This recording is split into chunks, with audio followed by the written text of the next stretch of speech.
जय हिंद। जैसा कि नरेंद्र दामोदर दास जी पोप से मिला है, रिएक्शन भी कमाल का था। तुमने मुझे बुलाया तो नहीं, लेकिन मैं दौड़ा चला आया तो सही। और नरेंद्र दामोदर दास जी ने जैसे बाहों में भर रखा था, तुम दिल की धड़कन में रहते हो, बाहों में खो जाओ, सपनों में खो जाओ। उसके बाद उन्हें भारत आने का न्योता भी दे दिया। इससे पहले पोप 1999 में आए थे। उस समय भी हिंदूवादी सरकार थी, अटल बिहारी वाजपेयी जी प्राइम मिनिस्टर थे। अब दूसरी बार आ रहे, तब भी हिंदूवादी सरकार है। अब पोप भारत क्यों आ रहे हैं? पोप का काम क्या है, शायद आप जानते होंगे। चलिए, नहीं जानते होंगे तो बता देता हूं। उनका मकसद है धर्मांतरण कराना, क्योंकि उनका मानना है कि पूरा वर्ल्ड क्रिश्चियनिटी का होना चाहिए। इस्लामिस्ट मानते हैं कि इस्लामिस्टों का होना चाहिए, और भारतवर्ष में दोनों की कंपटीशन चल रही है। अब क्रिश्चियन जो है वो कन्वर्जन बेस्ड है, और इस्लामिस्ट जो है उनके घर में तो हर जगह प्लांट लगे होते हैं, हर प्लांट से बच्चे निकलते हैं और भारी संख्या में प्रोडक्शन होता है। उसके बारे में आप मेरे से ज्यादा जानते हैं। अब नरेंद्र दामोदर दास जी गए वहां, उसके बाद मास्टर स्ट्रोकवादियों की भी प्रतिक्रिया थी कि एक वैश्विक लीडर को हर किसी से मिलना होता है। अब उस वैश्विक लीडर ने पोप को यहां बुला दिया। अब पोप को बुलाने के भी कई मायने हैं। जिस तरह से लगातार हिंदुओं को टारगेट किया गया है, सप्रेस किया गया है, चाहे उनके पर्व त्योहार हो, उनकी मंदिरें हो, चाहे सरकारी स्कीम से उनको बाहर रखना हो, तो नरेंद्र दामोदर दास जी ने किया है। और किसी भी व्यक्ति का धर्मांतरण कराना आसान हो जाता है जब वो हर तरफ से मजबूर हो जाए, जैसा कि हिंदू भारतवर्ष में होकर रह गया है। चाहे वो किसी की भी सरकार हो, हिंदू मंदिर जाएगा, उससे पहले मंदिर तोड़ दिया जाएगा, तो हिंदू मंदिर नहीं जाएगा। फेस्टिवल आएंगे तो ज्ञान तो बांटे ही जाते थे, अब सरकारी फतवे भी शुरू हो गए। तो ऐसे करके धीरे धीरे हिंदुओं को जब उसके जड़ से काट दिया जाएगा तो इजीली धर्मांतरित हो जाएगा। बाकी जो मिशनरीज हैं वो तो तैयारी में होते ही हैं, लोगों को लोभ लालच देकर उनका धर्मांतरण करा देते हैं।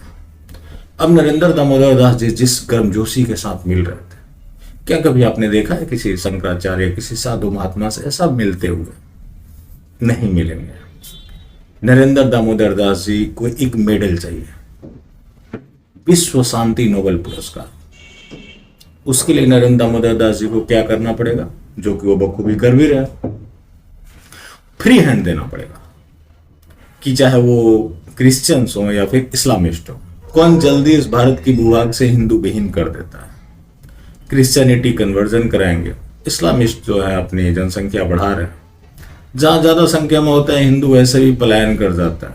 अब आते हैं महान सूफी मोटा भाई, जो कश्मीर के सूफी तो हरिद्वार के सनातनी है। उत्तराखंड में रैली को संबोधित करते हुए कि जब यहां कांग्रेस की सरकार थी तो हाईवे जाम करके नमाज पढ़ा जाता था। तो क्यों शुक्रवार को क्या होता है?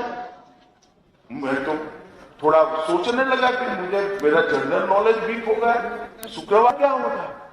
तो उसने कहा शुक्रवार को नेशनल हाईवे बंद कर वहां नमाज पढ़ने की इजाजत दे देते हैं। शुक्रवार को छुट्टी देने की भी हिमाकत करने की सोची थी इन्होंने। मित्रों, ये तुष्टिकरण और एपीसमेंट करने वाले कभी भी देवभूमि का काम नहीं। भारत माता की। गुरुग्राम में पता नहीं किसकी सरकार है, साहब आप पता करके बता दे तो मेरे लिए बेहतर होगा। मैं तो ये जानता हूं कि मनोहर लाल खट्टर कोई संघी है जिसका बड़ा जिहादी पार्टी से ताल्लुकात है। वहां 500 पुलिस वालों को तैनात कर दिया गया है। हर फ्राइडे की नमाज भारी पुलिस की मौजूदगी में कराई जाती है।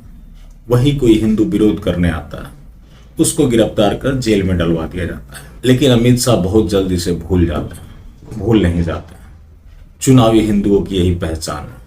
अब अक्सर विपक्षी नेताओं के ऊपर आरोप लगते रहे कि वो चुनावी हिंदू है, लेकिन सबसे बड़े चुनावी हिंदू तो बीजेपी में ही है। अब बात है रसूल सेवा संघ की, जो कि लोग बोलते हैं, मैं नहीं बोलता, मैं तो आरएसएस ही बोलता हूं। उन्होंने पूर्ण रूप से पटाखे पे बैन को लेकर नाराजगी जाहिर की है। जिस एनजीओ ने याचिका डाली, ISRN, मलिका नड्डा, जेपी नड्डा की पत्नी है। इसके बारे में मैंने डिटेल में पहले बात की थी। जेपी नड्डा की पत्नी याचिका डलवाती है, लेकिन संघ उन्हें नहीं रोक पाता। संघ को बयान जारी करने की क्या जरूरत थी? एक बार नरेंद्र दामोदर दास जी से बोल देते, वैसे ही सारा क्लियरेंस हो जाता। SC/ST एक्ट का जो जजमेंट आया था उसको भी सरकार ने पलट दिया। तो ये पटाखे तो छोटी सी बात है, ये इजिली हो सकता था, लेकिन नहीं किया जाएगा। यहां संघ भी क्यों बोल रहा है? क्योंकि विरोध झेलना पड़ रहा है, और ऐसे लोग विरोध की ही भाषा समझते हैं। वो अलग बात है कि हिंदू जल्द ही किसी को अपना सम्राट घोषित कर देता है, और खास करके ढोंगियों को, जिनको ये पता नहीं होता कि हिंदुत्व है क्या। अगर ये हिंदूवादी होते तो इन्हें बताने की जरूरत पड़ती नहीं। और जो पूरा हिंदुओं के खिलाफ षड्यंत्र चल रहा है, अब बंगाल हो या फिर राजस्थान हो, अलग अलग जगहों पे भी चल रहा है जहां पे इनकी सरकारें नहीं है। तो भारत में अब तुष्टीकरण का कंपटीशन चल रहा है, कौन कितना बड़ा तुष्टीकरण का बेताज बादशाह है। लेकिन मेरा मानना है कि आज भी नरेंद्र दामोदर दास जी के आसपास तक भी कोई नहीं टिकता। बाकी जिंदा रहे तो फिर मिलेंगे, और मिलते रहेंगे तो जिंदा रहेंगे। मिलना जुलना जारी रखा है, लेकिन हाँ, मास्टर स्ट्रोकवादी बिल्कुल भी ना हो। जय हिंद।